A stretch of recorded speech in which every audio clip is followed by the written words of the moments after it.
Hello and good morning, everyone. Welcome to another episode of Midlife Muscle and Strength Podcast. It's Mickey Kilmartin with, JP Vionsek. and we've got a fun topic to talk about today for all you fashionistas out there. Um, Shoes and what ones we wear to train and why. And we'll talk a little about our history of our shoes because mine has changed pretty drastically. And you seem to be staying true to yourself there with your shoe choices based on what we talked about before we got on air here.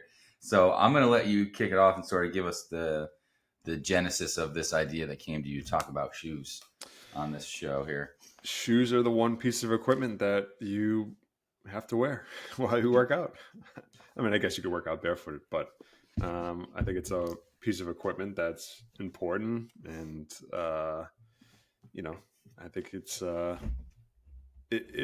it's changed over time from kind of what we talked about, what we wear for shoes, and I think it's an important piece of equipment that I think people don't really look at, and it can affect your training positively or negatively. So I think it's a important topic to talk about. What shoes do you wear? So I have a question, and it's me. I'm being a little bit. I'm playing devil's advocate.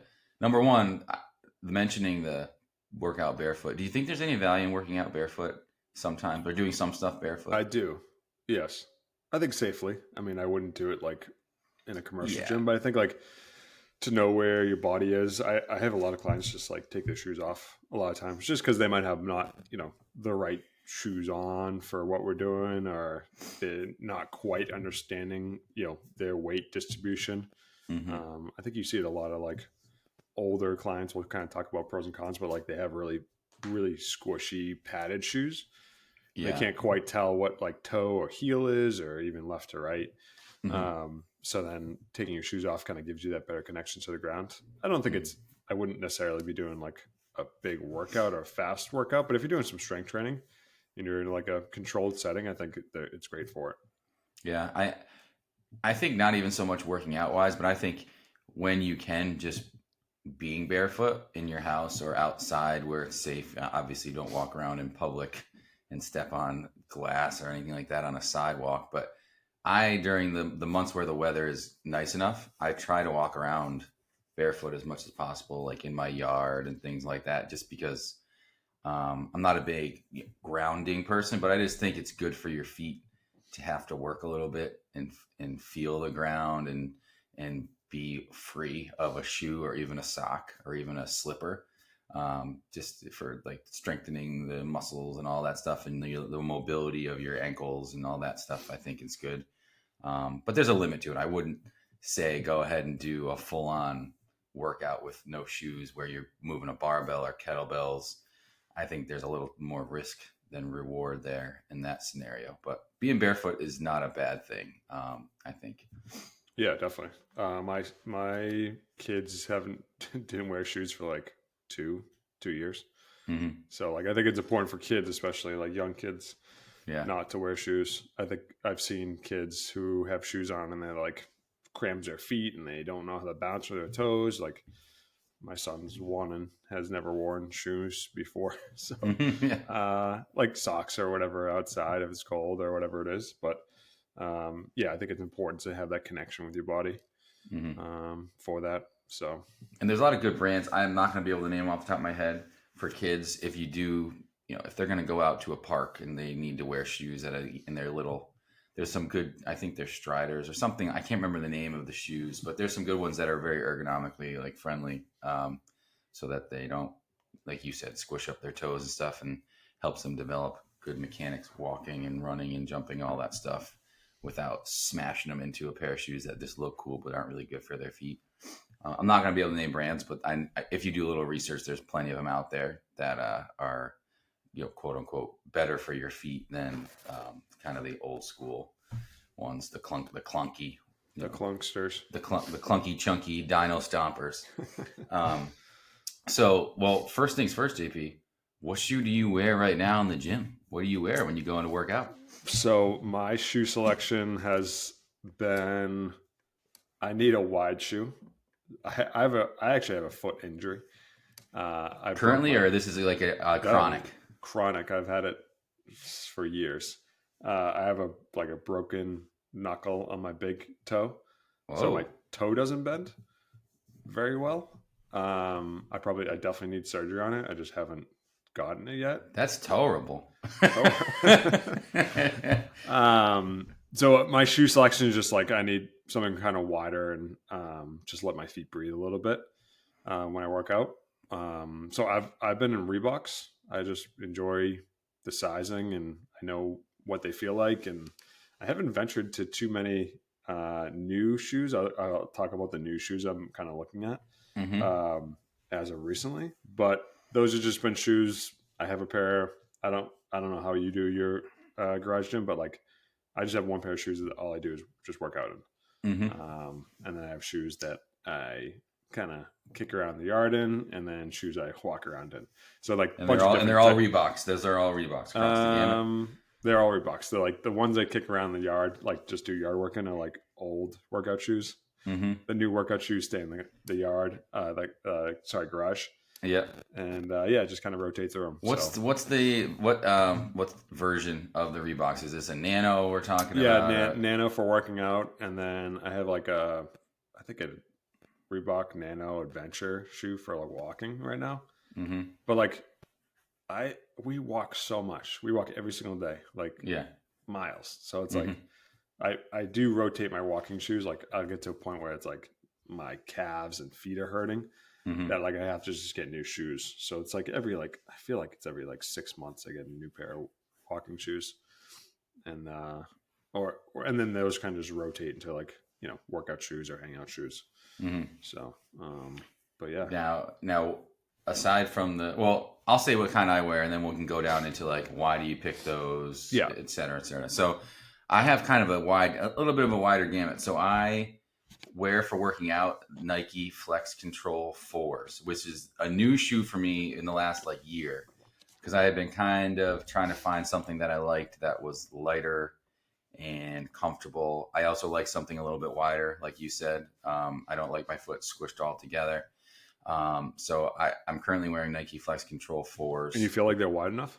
Yeah, they are. I went and tried them on at the store. Like, it's hard these days to find shoes and like try them on because everything's done online. So like they show up on your doorstep and then you wear them and then they don't fit and you got to send them back. So it's just an annoying process. But we have a Nike store not far from here, and I had seen them and I was like, oh, those look like they might be kind of the feel I'm looking for with not a huge. They don't have a huge squishy sole and they looked a bit wider and light. So I tried them on and I was like, oh, this is different. Usually Nike shoes feel super narrow and tight on my feet. So that's my current shoe and I've been liking them. I used them all summer and started in the spring and I've been having them since then. I've also dabbled with New Balances. I like New Balances because they're really wide, just standard, and then you can buy the extra wide ones if you want even more width, which I've done with their shoes um, and those are comfortable for like you said. I walk my dog a ton, and like I'm just outside in the yard and stuff. So I have New Balances for when I'm walking my dog, or like my old walking shoes. That sounds like an old guy term. Become my lawn mowing shoes, like Yeah, yard work shoes. Those are New Balances. So I basically go between Nikes and New Balances. I do have a pair of Nano 2.0s, the old school Nanos, that are kind of sitting in the arsenal there if on I the ever need to. shrine. Yeah, that if I ever need to wear them, but they don't make them the same way they did back in the day, so they feel a little bit different. I could just as soon as I put them on the first time after I bought them, I was like, oh, these aren't what I remember Yeah, because they're making them now. It's not like the version they made 10 years ago.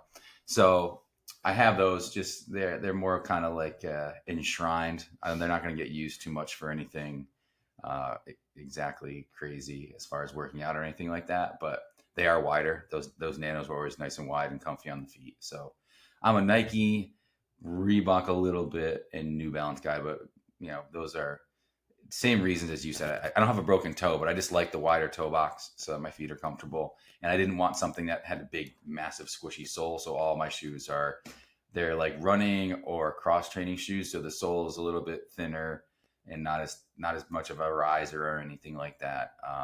And tend to be pretty light. Like I don't like anything that's heavy and clunky on my feet. Yeah, it was a long time. New Balance, more for running. Like anytime I, ran, I kind of had a specific running shoe. Hmm.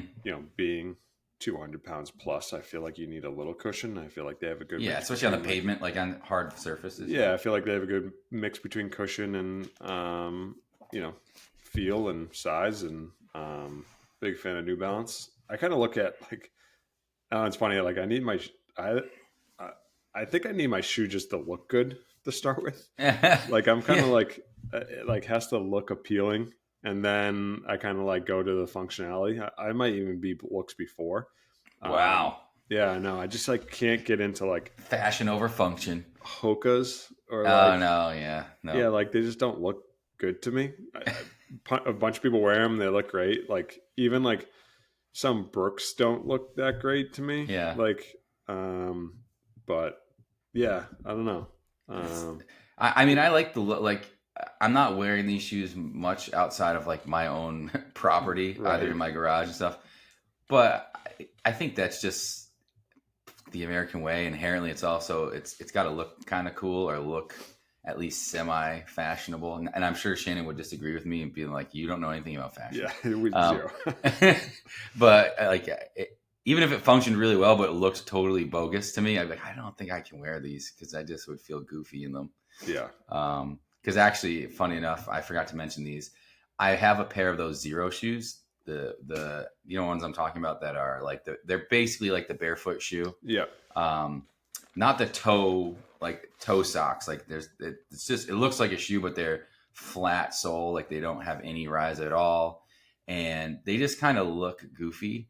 They're comfortable, but I think probably from all the years of wearing other types of shoes, my foot just doesn't feel right in those shoes when I try to work out because it's just so flat. And my arches are fine; like I have good arches and everything, but it just always feels a little weird because they're so super wide and my feet kind of are swimming inside of the shoe. And when I'm working out, I want a little bit of like not super snug, but I need something where my foot feels secure. So when I'm moving around, I don't feel like I'm sliding out of the shoe or my foot's bouncing around inside of the shoe. So those zero shoes are really nice and they are super comfortable, just in terms of like the fit, but how they feel, if that makes sense. What it just didn't feel right when I worked out. So I'll wear those to like walk around in the yard and stuff and do things around my property, my house, but not for working out. They kind of fell out of that realm for me. Yeah, it's funny. I don't tie my shoes. I even when I work out, I've not always tied. noticed that since like it's been 12 years now, but you always never had Yeah, shoes I tied. don't like squeezing my foot. I like kind of space to breathe, and even when I'm, obviously I'm doing like box jumps, double unders, I'm tying my shoes. But like if I'm just lifting, like I like my foot to kind of like jam into the shoes a little bit, or Hmm. like kind of find some balance in there a little bit with my feet. I don't like creating it with the laces. So even when I think that the like feeling of like my foot snug when I'm working out is probably something to do with all the years of playing soccer because soccer cleats are, they're intentionally snug Yeah, on your foot because you want that touch on the ball and you don't like they make wide soccer cleats, but they are they don't feel right. You want your foot to be kind of like snuggled up, and wrapped up tight, like uh, that feeling I think is probably why I'm always sort of like, okay, if my foot's not snug and secure in here, I don't feel like I'm ready to get at, go, jump or lift heavy because I've been used to that for since I was 6 years old or whatever right. it was. Um, so here's my question, sir. You're the Reebok guy. We've established that nanos, it sounds like, or versions thereof of nanos, or some kind of like running shoe from Reebok. What would you say to people if they're needing to buy a shoe and you're trying to sell them the nanos for you? Like what sells you on them as far as your functional shoe for when you're working out in the garage, and doing your workouts? Honestly, I think it's like I wouldn't be selling Reeboks. Sorry, Reebok. Only because I think they've worked. It's kind of just something I'm like, okay, rinse and repeat. I need new shoes. I'm actually like, I just don't think they have very good like styling, and I think it's like a price per shoe. Like I don't think the technology has changed that much in the shoes. They're on like, you know, Reebok fives now or The whatever it nanos, is, yeah, nano fives or Nano sixes or fives or something. whatever it is.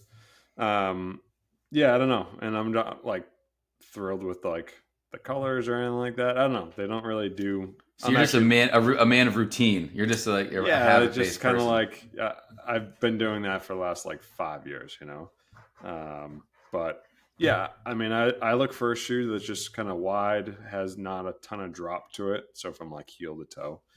But it's funny, like I'll use like I just have a bunch of different shoes. I think like, you know, when we worked out, how many shoes did you have? Like, I had a bag full of shoes for whatever the Metcon or whatever it was for yeah. the So like I day. had like a just a running shoe.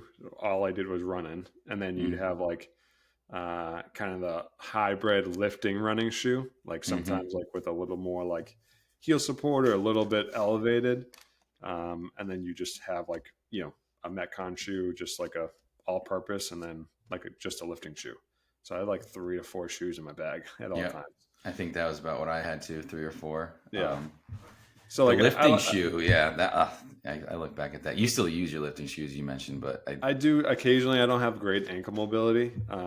So like sometimes if I'm front squatting or if I'm doing like squat cleans, I feel like I just like the support and just the balance. I feel like mm-hmm. I actually engage the right muscle groups a little bit better, Mm-hmm. rather than just focusing on like, you know, heel staying down or not putting too much pressure on my toes. I feel like I can sit back a little more.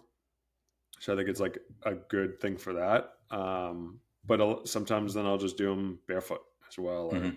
just in shoes, a pair of Reeboks. Yeah. So I know that you have phenomenal ankle mobility. So Yeah. there's really no reason, even probably back in the day, to have lifting shoes. Yeah, I always Or felt what's your thoughts on lifting shoes if you have great ankle mobility? Do you think it's like, I think, I mean, it really depends because I think, if you have amazing ankle mobility, there's still a purpose, like you said. You make a great point that it offers a really stable base if you're lifting heavy, right? If you're lifting, squatting, or front or back squatting, and if you're someone who's into Olympic lifting, the stable base that those lifters give you is you can't match that with even the best hybrid shoe that's a little bit of both. And I would say it's going to help you. My heaviest lifts, I think, for clean and jerk and snatch came with lifters on, or at least I trained with lifters on up to get to that point. So there is something to be said for lifters. But I think simultaneously, I think especially if you're a CrossFitter or you just don't want to buy lifting shoes or take the time to switch back and forth, there's a lot of value in doing all those lifts with just your regular typical workout shoe, because it makes you're in the ready state always, right? I always like the idea of I mentally don't need to put on lifters and I can still hit basically my best lifts. It was similar to belts, right? Having belts, straps, and all those other things, because they have a purpose, but training without all those extra accessories makes you more mentally prepared than anything, in my opinion.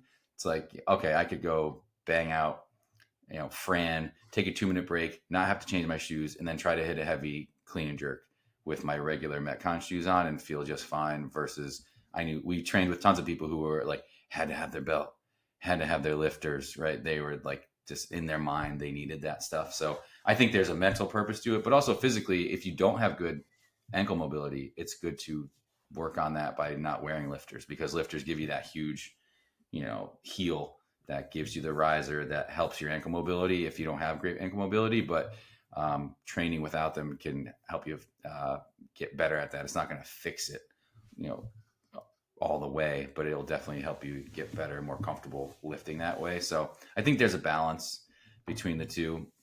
I never loved the idea of like relying on something like the lifters or a belt, because again, it becomes a mental block. It's like, oh, I missed that lift because I didn't have my belt on, or I didn't have the right barbell, or whatever the excuse was. So do both if you want. And if you don't have lifters and you have decent ankle mobility and you want to do Olympic lifting, I'd say start out without the lifters. And then as maybe you get better and better and you're lifting heavier and heavier loads, you can maybe add in the lifters.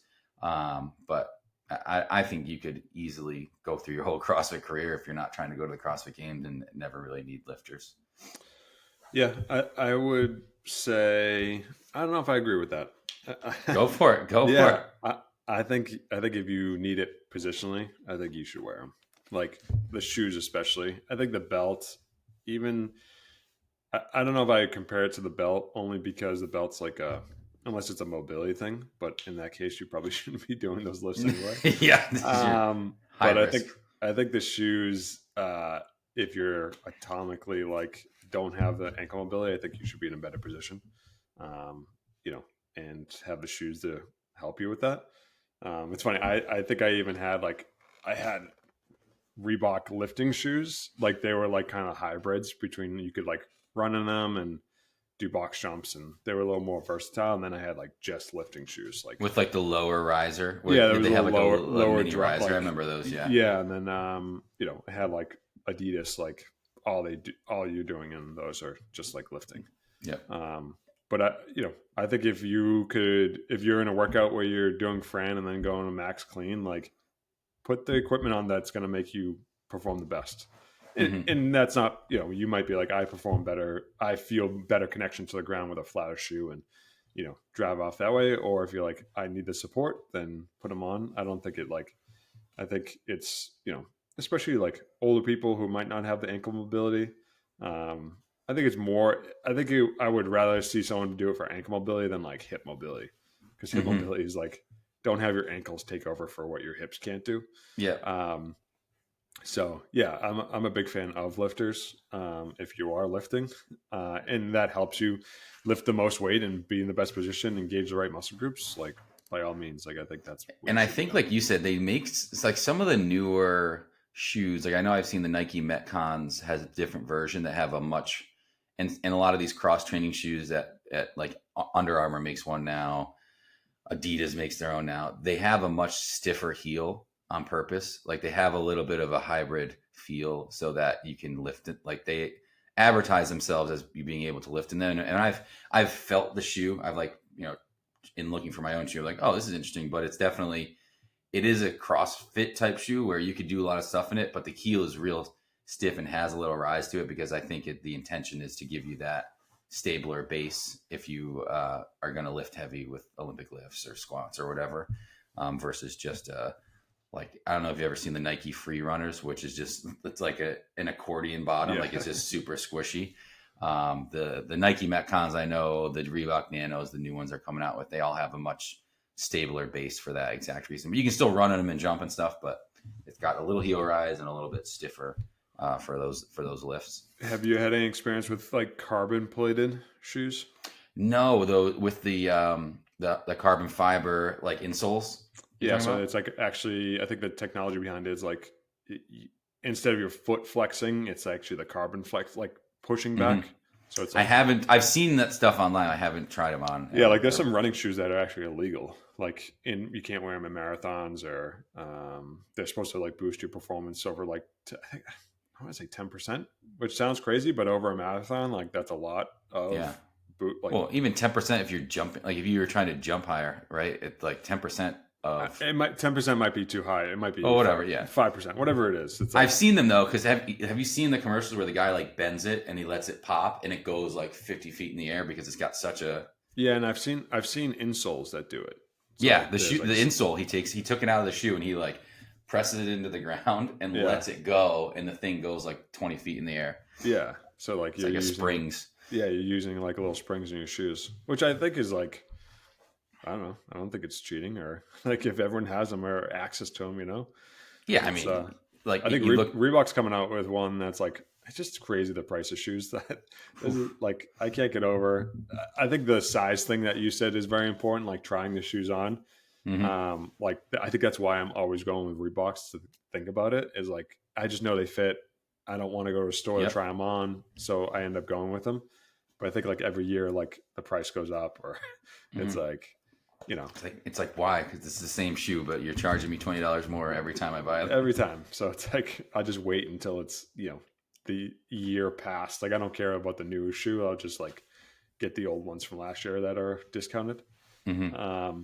But yeah, I think you know, it's shoes are a big business. Yeah, and so I think the next thing I want to kind of ask about and talk about is what you should avoid. I don't want to say avoid, but for what you based on what you're doing, I think the type of shoe is important. And we've kind of mentioned this a little bit. We talked a little about lifters. You mentioned something about running a little bit with running shoes on hard pavement, but um, for me, the biggest no-no and faux pas is if seeing people in those clunky big Hokas that are or Brooks shoes or even New Balance makes some. Every brand makes their own version of running shoes that have the ginormous sole made for running long distances on hard surfaces, which is totally fine. Like you don't want to be running a marathon in like barefoot shoes on pavement. It's just no matter how much you want to be like your ancestors back in the Neanderthal days, like your feet are just not going to survive that running on pavement because it's going to beat them up. So I'm fine with the squishy shoe for long distance running, but you definitely don't want to be lifting weights in those types of shoes. If you have to, absolutely, it's the only shoes you have. I'm not telling you to go spend $1,000 on shoes a year to have a different shoe for everything you need to do, but just for I think safety alone, I it makes me cringe when I see people back squatting and they've got Brooks, you know, 3-inch sole shoes on, and I'm watching their foot Like like a roll. Nike air bubble. It's like about to Yeah, burst. yeah, and it's their feet are like rolling, and it just look. I'm like I'm holding my breath while I'm watching it because I think that that's a really important thing to pay attention to is the shoe you're wearing should fit what you're doing in the gym. And those big, huge, heavy running shoes are not for lifting weights, especially lower body stuff, because it gives you such a bad, stable base. Ankle rolls happen. All kinds of stuff is bound to happen if you're wearing those and lifting heavy with your legs. I think people get confused too because in the shoe industry, stability is like your foot side to side a little bit of like arch support, stability, where Mm-hmm. like we're talking stability is like the stability to the ground with Mm-hmm. like cushion. They don't like, I don't know. I think when you look at a shoe, they're like, oh, this shoe's really stable, like for your foot. But Mm-hmm. then it's like, well, then it has a huge pillow underneath it. So then stability to the ground is kind of what we're saying. It's like, I think more people should have like a live in a neutral shoe, enough padding where it's on like, I think as you get older, we look at our kids' feet, like they're so fat and like so much padding. Yeah. Oh Like yeah. my foot looks like I have no padding on the bottom of my foot, like Mm-hmm. just no fat. So it's like you need a little stability or like little cushion to the ground. Just like it's like jumping on a mat, like training on a little mat. I'd rather Mm-hmm. jump on a mat than not. If But I you're think more barefoot, people, yeah, yeah. yeah. But if you're not jumping, I think like you need a little more stable base. I Mm-hmm. think people would have better awareness of like their weight distribution, kind of like we talked about before. And then when you are doing those like longer runs, like put the cushion shoes on. I think people take the Yes. running shoes for their everyday life. Running shoes should be for running. And then you should Yes. have a pair of shoes for like, this is what I'm doing during the day or you're barefoot. But yeah, I think like shoes should be like a little more padding than barefoot, but shouldn't be as much as running. So like, Yeah, I love that. I think that's a great point too. Is like spend as many hours in. First of all, spend as many hours outside of shoes as you can. As much as this episode is about shoes, like wear them as little as you can in your life safely, and then your scale should slide. Like if you're running and you're going for a run on pavement, yes, squishy shoe, something that's going to be kind to your foot. If you're running on soft surface or like a curved treadmill, you could probably wear something a little thinner. Or if you're doing like plyometrics and jumping and sprinting, definitely something thinner, smaller sole because you want to feel the floor, you want to feel the ground. You don't want to minimize the forces you're putting into the ground if you're doing plyometrics and sprinting. You actually want to maximize it so that you're absorbing those forces into your body, not into your shoe, and you're getting more of the stimulus you want. Um, and if you're lifting, again, probably a thinner sole, something that lets you feel the floor and get a strong base with your feet, ground up rather than standing on quicksand and trying to lift. I always imagine people like wearing those Brooks or those Hoka shoes lifting. Like imagine if you stood up on your couch and someone threw something to you and you're standing on cushions and you're trying to squat that way. That's what I imagine your foot's going through, like you're trying to manage all that weight on this squishy, weird surface. and not being able to find a stable base. You wouldn't be able to lift as much as you can on that couch, right? And you also feel like, oh, I'm going a little bit left or going a little bit right. You're just not stable. So I think it's a sliding scale of how much shoe you're wearing for what you're doing. Yeah, and I think like I don't know. I think there should be when you're just walking around, it should be like a neutral. Like have a shoe, foot can breathe. It's almost like a step, like just a little more cushion than just walking. I think a lot of people like we see like they wear their running shoes all day.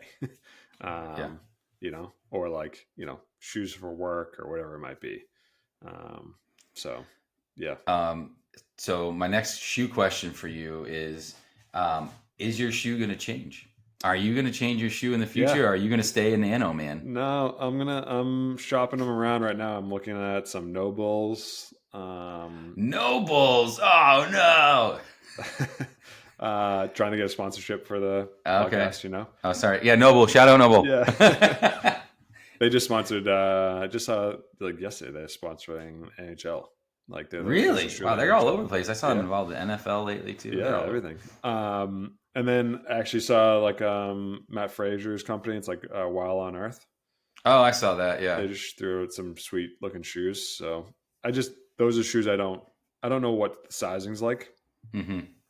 So I actually just bought. I'm getting a pair of like While on Earth shoes. Okay. So I'll give you the rundown. You're gonna give us the review, the garage gym review.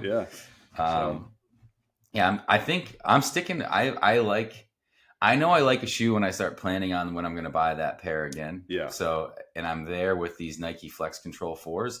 I was very skeptical when I first bought them, but I had them all summer and wore them for my sprinting and jumping and all that stuff, and for lifting because they just felt good. And it's so far so good. It's been a good outcome. So I'm probably going to buy them again. But I will stick with my New Balances for my like walking shoe and like longer run if I'm going to do like tempo runs. What's the New Balance shoe you wear? So that's the tricky thing because I live near a New Balance outlet. Oh, so they're just like random like. Yeah, so they always just have stuff like generally speaking they're like mid range. Like this is one that I wear for like walking. Yeah. Oops. So I don't even know what this is. Like I just saw it on this rack and it was like $50. I was like, oh, so like you can see this is like I would not lift in these, even though the base is like decently stable, but the heel is too big in my for me and a little too squishy on the bottom. But it's great for like I walk in these and I'll go for flex foam or whatever they flex foam. Yeah, on the bottom. Like I walk and I'll go for runs in these, like do my tempo runs and stuff. So like that's the shoe I'm wearing like right now. And I'll get something that they make like 20 different pairs that look like that in some capacity. So they were like running shoes. If you went to New Balance and looked at their running shoes, I think you could take your pick and most of them are going to be pretty good. Their prices are pretty wide ranging too. Like you can go from 120 all the way down to like I bought a pair for like 50 and they serve the purpose for me just fine. I actually had a pair of New Balance like golf shoes, like just like those, and I loved them. They were like great enough comfy. Super comfortable. They lasted a while. I really liked them, and then I just got. It's funny we talked about like I didn't even think about it, but like too much foam or like too much imbalance. Then I got a new pair of golf shoes that were expensive. I had like they were stupid expensive, but I had a discount to them. So, but they're so squishy that I can't tell my weight transfer. So from like my lead side to my trail side. So like, what brand were they? They're called were they G4s? I know golf has a lot of like different brands for shoes. There's FootJoy and all these other different. things. Yeah, no, it wasn't. It was just like super. They were like new shoes. They were like I was like, oh, I'll wear them, and I put them on. They're super comfortable. They're probably the most comfortable shoe I've ever put on. But then for golf, it just wasn't the. But like when you play golf, like I like the New Balance just because you could feel the ground a little more. It was just definitely like start weight on lead side, kind of goes trail side, then goes back to lead side. I can't tell where my weight is on these shoes. So it's like very difficult. They're like waterproof and comfortable and I spent a ton of money on them, and I think that it's killing my golf game. Oh, so it's in your head now. So are you thinking about going back to the New Balance and then New maybe, Balance or you could always I mean, you could you could sell those things in a second. Someone will buy them off. You get some of your money back. But yeah, it is interesting, right? Like you got used to those New Balances and you bought a new pair of shoes thinking that they'd be good, and then you're like, oh wait, this doesn't feel the same way that I've been feeling, and you've fallen into the routine, with that original golf shoe. Yeah. Say that happens to me for soccer cleats. Like I've bought the same pair of cleats for like 5 years now, because when I'm playing, I just want my feet to know what to expect with my feet, and they're comfortable. I actually wear New Balance soccer cleats. Really? I went and found those because the Nike and the Adidas ones are just so narrow and they hurt my feet. So I went the old guy route and found some nice wide New Balance cleats, which they're wide for soccer cleats, but they're really it would be like an actually narrow shoe, but they just have a little bit bigger toe box, so my feet don't feel like they're getting suffocated. Yeah. We'll have to get a matching, like, Dad. Remember those like New Balance, like white New Balance, like Dad. The ones that everyone wears, like every dad had them to mow the lawn, and they're all stained with the grass. Those are expensive shoes. I've seen those they're like one of the they're like $100 shoe, even though I wouldn't want to be caught dead wearing them like at the grocery store, because it's automatic identification. I feel like Shannon would like really like them. Oh, she thinks my shoes. Every time a pair of shoes shows up here, she's like, "What are these things?" I'm like, "Just let me live my life out here in the garage. Don't bother me." So, long story short, folks, wear what works for you, wear what's comfortable, but know the functionality. Like what does that shoe do well, and what is it actually for? Don't wear runners to lift, please. That's like the number one thing I think message we're taking away. And when you don't need to wear shoes, don't wear them. That's good for your feet too. And JP, he's a fan of the lifters. I'm not a fan of lifters. I think whatever your preference is and works well for your body, I think is the way to go. There's no one size fits all, pun intended. I just don't think you get any points for not wearing the right equipment. Yeah. So wear the right equipment. Wear what works. Wear the equipment that fits the job. It's like picking the right club. You're not going to hit your driver out of the sand, right? You're going to use your sand wedge. That's right. So use what works, and be kind to your body. Don't go trying to run in your barefoot shoes a marathon and end up wrecking yourself. Where can people find you to see you in your snazzy shoes, JP, on social media? My new snazzy shoes will be on JP Wiz on Instagram. And I'll be on the Dad Bod Chronicles on Instagram as well. So if you got any shoe questions, people, feel free to hit us up, and we'll give you our shoe recs. But until next time, we will see you then. Oh, wait a second. I got to stop this. My thing. We had a little tech difficulty here. My stop sign was not working, folks. There we go.